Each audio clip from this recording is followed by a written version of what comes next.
कभी आप महर्षि वेदव्यास के अप्रतिम सृजन महाभारत में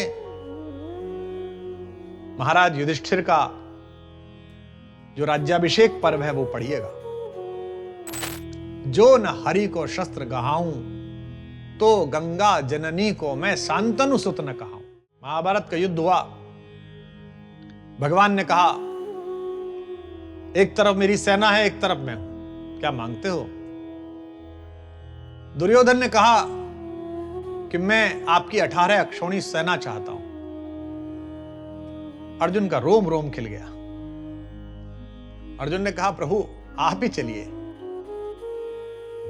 दुर्योधन ने कहा आप लड़ेंगे तो फिर कौन लड़ेगा? भगवान ने कहा नहीं, मैं लड़ूंगा नहीं, मैं अस्त्र नहीं उठाऊंगा, मैं शस्त्र नहीं धारण करूंगा, पहले ही कह दे रहा हूं। मार्ग में उन्होंने अपने सखा अर्जुन को थोड़ा छेड़ा। बोले मैं तो तुमको बुद्धिमान समझता था, तुम तो बड़े बावरे निकले। अर्जुन ने कहा क्यों भगवान, ऐसा क्या हुआ? तो बोले कि सारा माखन तो वो ले गया, सेना ही चाहिए युद्ध में। अर्जुन ने कहा कि पता नहीं बुद्धिमान वो है कि मैं हूं, वो माखन ले गया, मैं तो माखन चोर को लेके जा रहा हूं। माखन कहीं भी चला जाए मेरे पास आ जाएगा, क्योंकि मेरे पास माखन चोर है।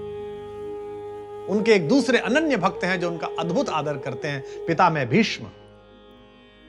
कभी आप महर्षि वेदव्यास के अप्रतिम सृजन महाभारत में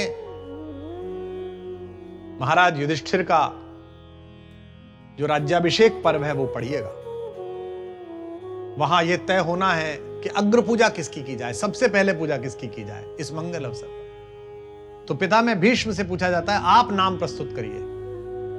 पितामह भीष्म खड़े होते हैं और कहते हैं कि अग्र पूजा दामोदर कृष्ण की जाए, और क्यों की जाए फिर इसका वो वर्णन करते हैं कि कृष्ण में क्या क्या है। अद्भुत वर्णन है।